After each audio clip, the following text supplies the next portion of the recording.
Vous êtes devant la pompe, le pistolet à la main, et vous regardez les chiffres qui défilent. Vous croyez faire le plein comme tout le monde. Vous croyez que l'essence, c'est de l'essence.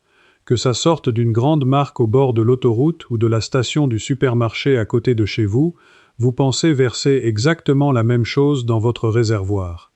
C'est faux. Et cette erreur-là, vous la payez depuis des années sans le savoir.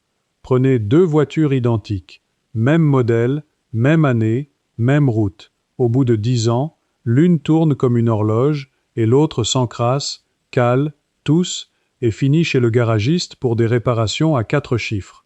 La différence, ce n'est pas la chance, ce n'est pas le moteur, c'est ce qu'on a versé dans le réservoir, station après station, plein après plein. Moi, j'ai voulu savoir laquelle des essences me ruinait le moteur en silence.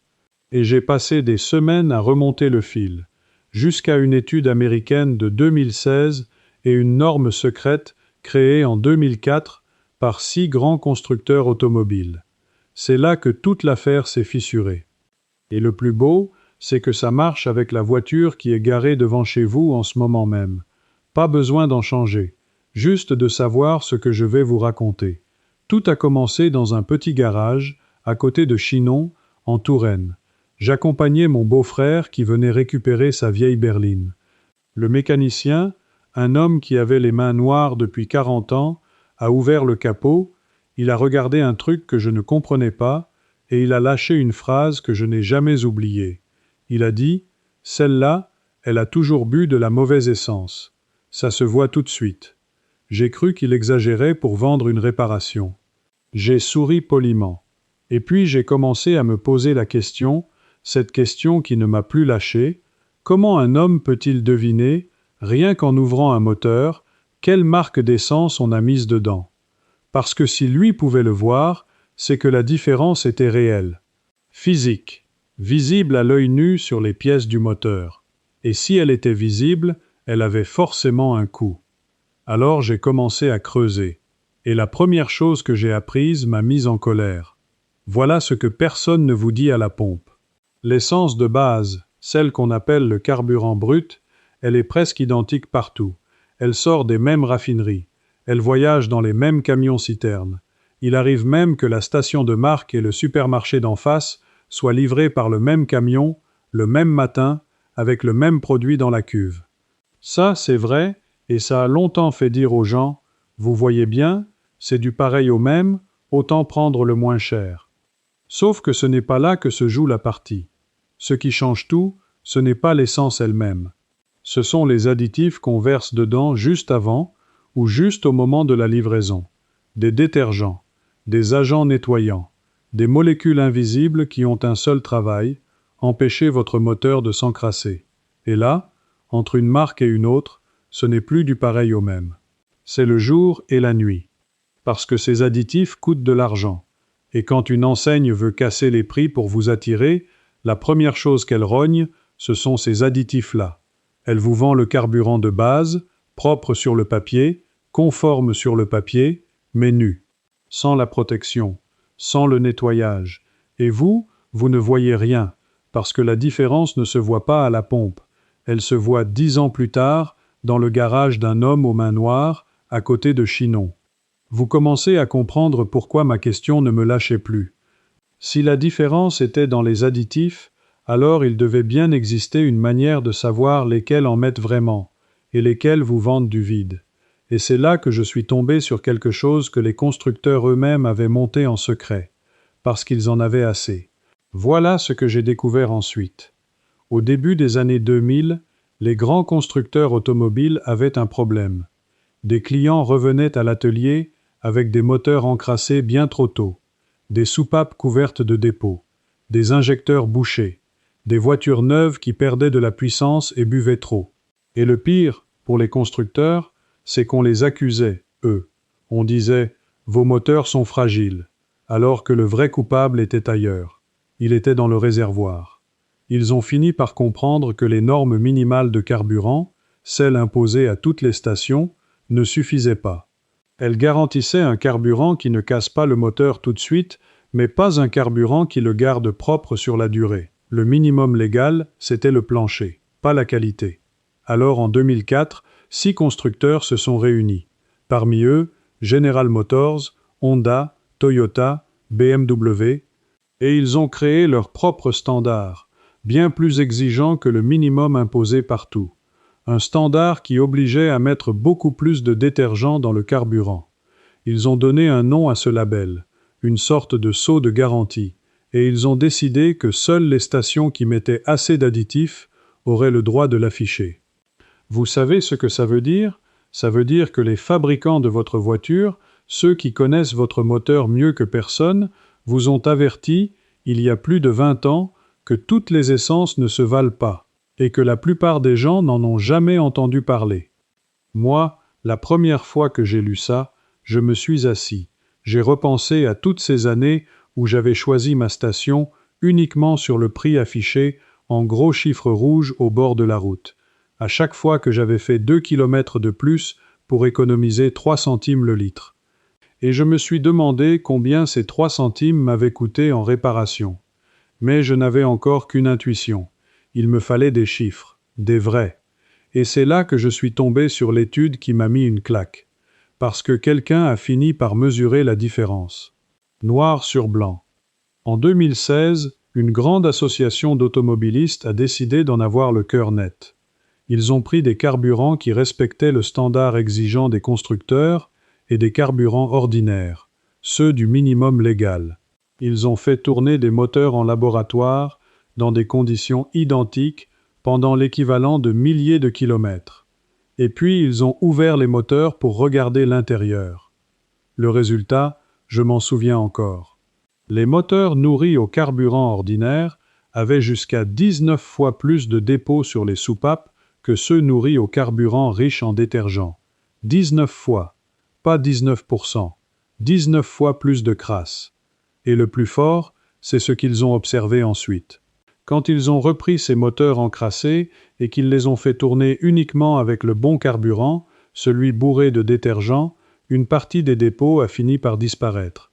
Le carburant propre nettoyait ce que le mauvais carburant avait sali. Le moteur se décrassait tout seul, plein après plein. Vous imaginez ce que ça change? Ça veut dire que votre choix à la pompe, ce n'est pas juste éviter le pire, c'est aussi pouvoir réparer, sur des mois, ce que des années de mauvais carburant ont abîmé, sans démonter quoi que ce soit, sans payer un garagiste, juste en versant le bon liquide dans le réservoir. Alors là, forcément, j'ai voulu savoir lesquels il ne faut jamais mettre, et lesquels valent vraiment le coup. Et c'est en cherchant ça que j'ai compris que le vrai problème n'était pas les marques elles-mêmes. C'était ce qu'on nous cachait derrière les grands chiffres rouges du prix au litre. Voilà la première chose à ne jamais faire, et c'est celle qui coûte le plus cher aux gens sans qu'ils s'en doutent. Ne jamais choisir votre carburant uniquement sur le prix affiché le plus bas, plein après plein, année après année, sans jamais varier. Je ne dis pas que le carburant le moins cher est du poison.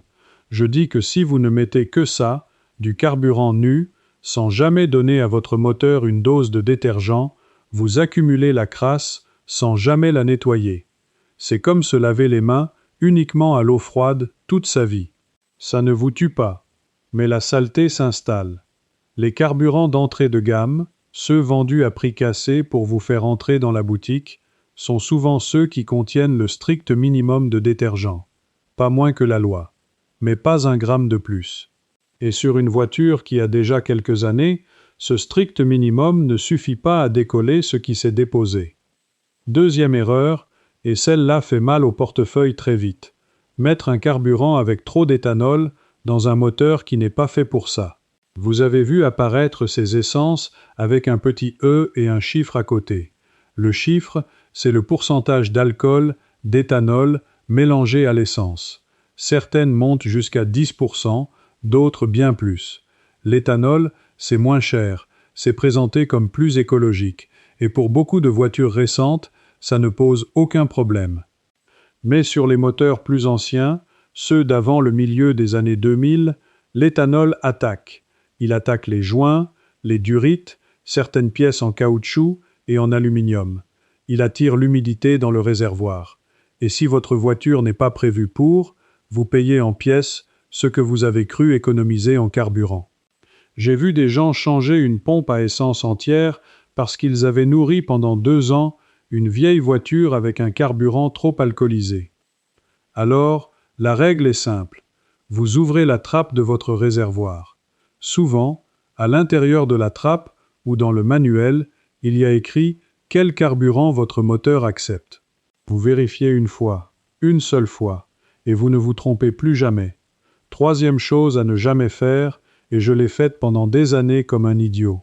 Faire le plein juste au moment où le camion-citerne remplit les cuves de la station. Ça paraît anodin. Vous arrivez, vous voyez le gros camion garé, la trappe ouverte dans le sol, le tuyau qui déverse le carburant, vous vous dites « Parfait, c'est du frais ». Erreur. Quand on remplit les cuves souterraines, on remue tout ce qui s'était déposé au fond. Les résidus, les impuretés, l'eau qui a pu s'infiltrer, la boue de carburant qui dort tranquillement au fond de la cuve. Tout ça se soulève et flotte pendant un moment. Et si vous faites le plein à ce moment-là, vous aspirez une partie de cette saleté directement dans votre réservoir, puis dans vos filtres, puis dans vos injecteurs. La solution ne coûte rien. Si vous voyez le camion en train de livrer, vous passez votre chemin. Vous revenez plus tard, ou vous allez ailleurs. Vous laissez le temps au dépôt de retomber au fond. C'est gratuit, et ça vous évite de payer plein tarif pour de la crasse. Mais attendez, parce que là je touchais au cœur du problème. Si la saleté dormait au fond des cuves, alors la propreté de la station comptait autant que la marque du carburant. Et ça ouvrait une question bien plus grande. 4e erreur. Faire systématiquement confiance aux stations complètement automatiques, sans personne, jamais entretenues, où on ne voit jamais un employé de l'année. Je ne dis pas qu'elles sont toutes mauvaises. Certaines sont impeccables. Mais une cuve, ça s'entretient, ça se nettoie, ça se contrôle. Une station qui tourne avec du personnel, où le gérant a intérêt à ce que ses clients reviennent, a toutes les raisons de garder ses cuves propres. Une station fantôme, où personne ne passe jamais vérifier, peut laisser les dépôts s'accumuler des années. Et vous ne le saurez jamais avant d'avoir votre premier problème. 5e chose à éviter. Videz systématiquement votre réservoir jusqu'à la dernière goutte, roulez sur la réserve, tombez en panne sèche par principe pour ne pas gâcher. Je connais des gens qui font ça, qui attendent que le voyant clignote depuis 20 km. Le problème, c'est que le fond de votre propre réservoir, comme le fond de la cuve de la station, accumule les impuretés. Quand vous roulez presque à vide, vous aspirez ce fond-là. Et en plus, la pompe à carburant de votre voiture est refroidie par le carburant lui-même. Rouler constamment à sec, c'est la faire chauffer, la fatiguer, l'user avant l'heure. Gardez toujours au moins un quart de réservoir. Ce n'est pas du gaspillage, c'est de la protection. Et maintenant, imaginez-vous ce week-end, debout devant votre trappe à essence, en train d'essayer de vous souvenir de tout ce que je viens de dire, plein après plein, sans jamais pouvoir revérifier. C'est exactement pour ça que j'ai mis tout ce travail dans le pack Garage Intelligent, la collection complète qui reprend chaque protocole que vous venez d'entendre, plus tous ceux que je n'ai pas eu le temps de couvrir aujourd'hui. Dedans, vous trouverez comment lire une étiquette d'huile comme un pro en 2 minutes, comment décoder un bidon de carburant en 90 secondes avec la méthode des pros et la grille des pneus que les mécaniciens eux-mêmes utilisent pour ne jamais se faire avoir. Vous aurez aussi des modèles et des protocoles prêts à l'emploi, que vous pouvez appliquer dès votre prochaine facture de garage, avec des cas réels chiffrés et des scripts de négociation tout faits. Ce soir même, avant même d'ouvrir le livre, vous pouvez déjà vérifier gratuitement ce que je vous ai dit. Ouvrez votre trappe à essence ou votre manuel et regardez si le carburant que vous mettez depuis des années correspond vraiment à ce que votre constructeur recommande. Le moyen le plus rapide d'obtenir les livres, c'est de scanner le code QR là sur votre écran, ou d'aller au lien dans la description ou aux commentaires épinglés. Votre prochain plein arrive de toute façon. Que vous ayez le livre ou pas, alors autant savoir quoi verser dans le réservoir avant d'y arriver. Sur ce, revenons à la voiture qui est garée devant chez vous, celle qui n'a pas besoin d'être neuve pour profiter de tout ça. 6e erreur, plus rare mais dramatique, se tromper de carburant. Mettre du sans-plomb dans un diesel, ou l'inverse. Ça arrive plus souvent qu'on ne croit, surtout avec une voiture de location, une voiture prêtée, un moment de distraction à la pompe. Et là, la règle absolue, celle qui peut sauver votre moteur, si vous vous rendez compte de l'erreur, vous ne démarrez pas, vous ne mettez surtout pas le contact. Tant que le mauvais carburant reste dans le réservoir sans circuler, on peut le vidanger et sauver le moteur. Dès que vous démarrez, vous envoyez le poison dans tout le circuit, et là, la facture explose. Et 7e chose à ne jamais faire, celle qui résume toutes les autres. Ne jamais donner à votre moteur, ne serait-ce qu'une fois de temps en temps, une vraie dose de détergent. C'est-à-dire ne jamais utiliser un carburant enrichi ou un additif pour nettoyer ce que le quotidien encrasse. Parce que même si vous faites tout bien, la crasse s'accumule lentement.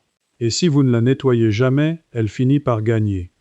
Ce qui m'amène à la question qui me hantait depuis le garage de Chinon.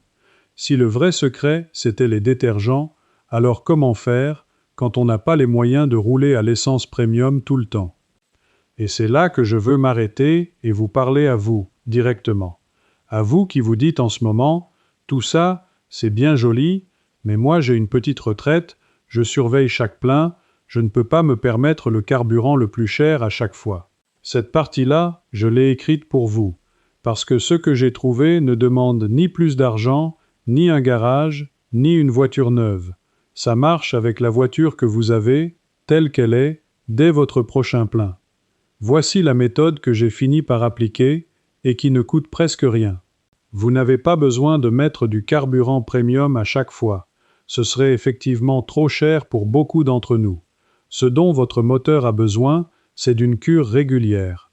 Pensez à une cure de nettoyage, comme on ferait un grand ménage de printemps. Concrètement, voilà ce que je fais.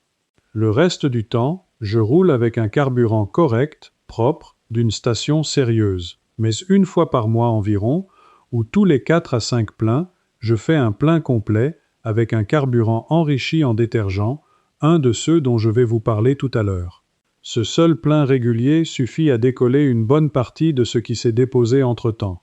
C'est exactement ce que l'étude avait montré. Le bon carburant nettoie le moteur, plein après plein.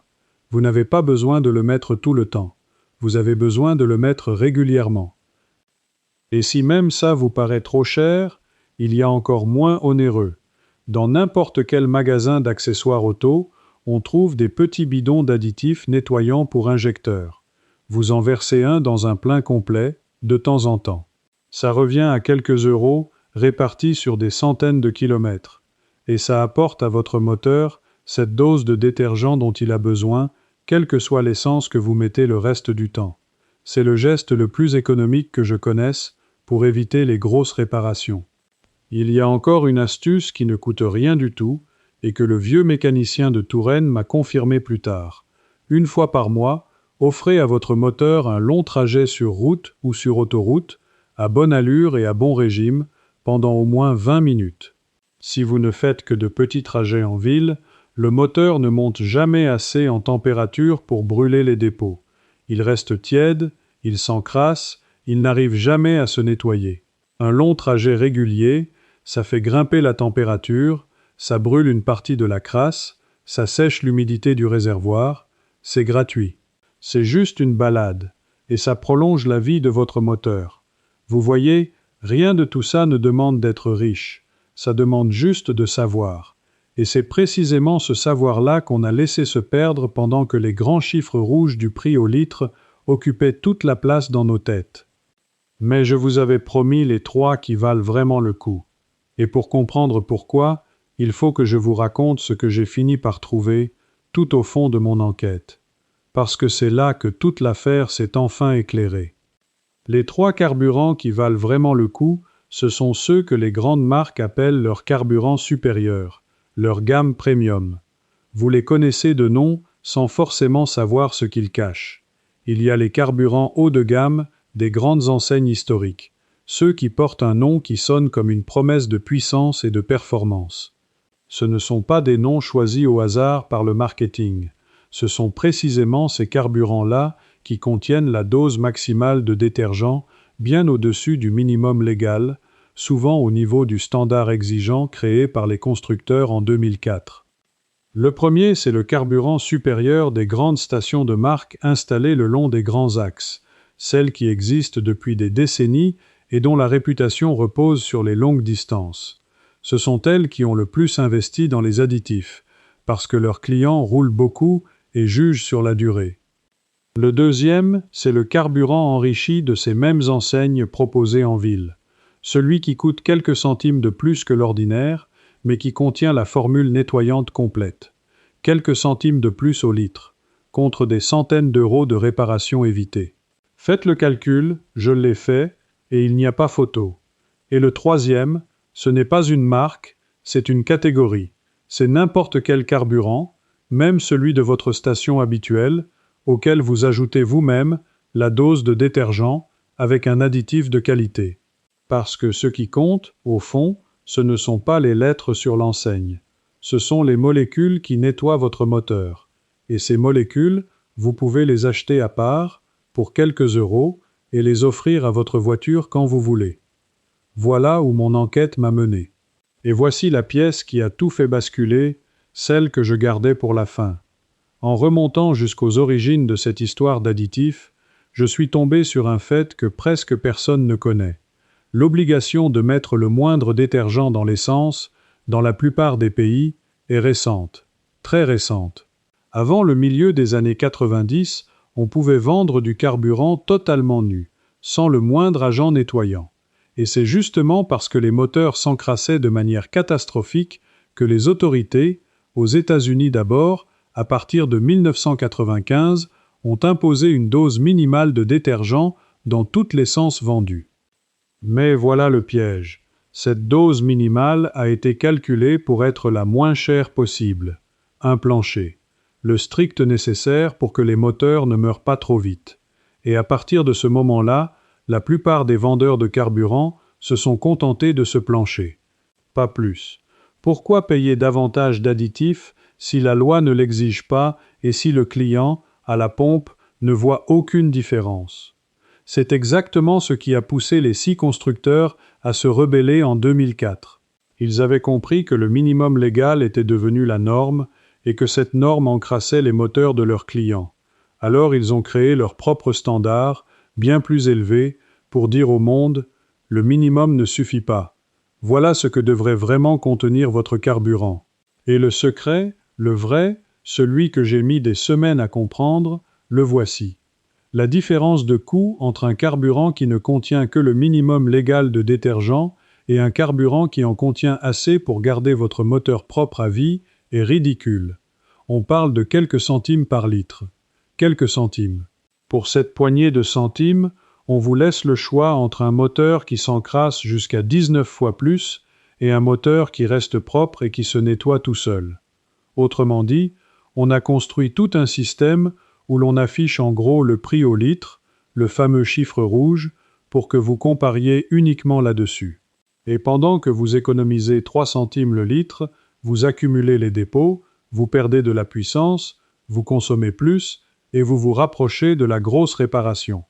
Le petit malin qui croit économiser à la pompe est souvent celui qui paye le plus cher au garage. Voilà la vérité que le mécanicien de Chinon avait sous les yeux quand il ouvrait un capot. Et c'est ça qui m'a mis en colère.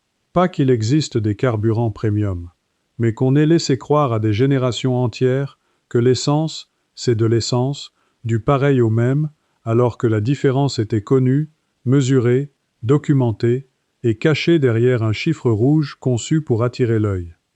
Alors laissez-moi vous donner la marche à suivre, claire, simple, que vous pouvez appliquer dès ce week-end, avec la voiture qui est devant chez vous. D'abord, vérifiez une fois pour toutes quel carburant votre moteur accepte, en regardant à l'intérieur de la trappe à essence. Ensuite, choisissez une station sérieuse, entretenue, plutôt qu'une station fantôme, et évitez de faire le plein quand le camion-citerne est en train de livrer. Gardez toujours au moins un quart de réservoir pour ne jamais aspirer le fond. Et surtout, une fois par mois, faites une cure, soit un plein complet de carburant enrichi en détergent, soit un petit additif nettoyant à quelques euros versé dans votre plein habituel. Complétez avec un long trajet sur route, une fois par mois, pour brûler les dépôts. C'est tout, c'est gratuit ou presque. Et ça peut vous faire économiser des centaines, voire des milliers d'euros de réparation sur la vie de votre voiture. Vous n'avez pas besoin d'une voiture neuve. Vous n'avez pas besoin d'un budget de riche. Vous avez juste besoin de faire ce que les 6 constructeurs vous ont conseillé il y a plus de 20 ans, et qu'on a soigneusement noyé sous les grands chiffres rouges. Ce que je viens de vous rendre, c'est le pouvoir de protéger vous-même ce qui vous appartient, sans dépendre de personne, sans vous faire avoir à la pompe. C'est ce petit savoir de mécanicien, ce genre de connaissances qu'on se transmettait autrefois d'homme à homme dans un garage et qu'on a laissé disparaître le jour où on a décidé que tout devait se résumer à un prix affiché en rouge. Si vous êtes de ceux qui pensent qu'on nous a discrètement retiré des connaissances simples, utiles, presque gratuites, pour mieux nous vendre les réparations plus tard, alors vous êtes exactement chez vous ici.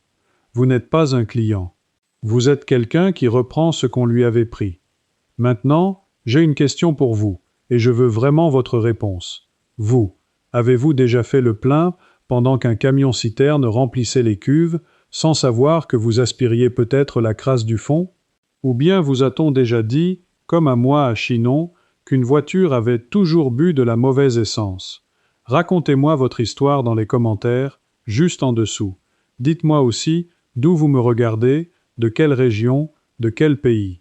J'aime savoir où voyagent ces vieux secrets qu'on remet au jour ensemble. Et si cette enquête vous a ouvert les yeux, partagez-la avec quelqu'un qui possède une voiture, un enfant, un ami, un voisin. Vous lui ferez peut-être économiser sa prochaine grosse réparation. Abonnez-vous pour rejoindre ceux qui rouvrent, une par une, ces connaissances qu'on a enterrées pour mieux nous faire payer. Parce que la prochaine fois, je m'attaque à quelque chose que j'ai découvert par hasard sur l'huile moteur, une histoire de vidange qu'on nous fait faire beaucoup trop souvent, et le document du constructeur qui le prouve noir sur blanc. Vous n'allez pas en revenir. Alors restez avec moi, l'affaire ne fait que commencer. Before you go, if this video helped, there's a deeper version waiting for our members. You can ask me your own question and a real person answers, and you'll be among thousands of folks just like you. Point your phone's camera at the code on screen. It takes less than a minute and you can cancel any time, no risk. Maintenant que vous savez quelle essence choisir, il faut aussi protéger vos pneus. Je vous montre lesquels vous font perdre votre argent. Et ceux qui durent vraiment. C'est juste ici, ça commence tout de suite.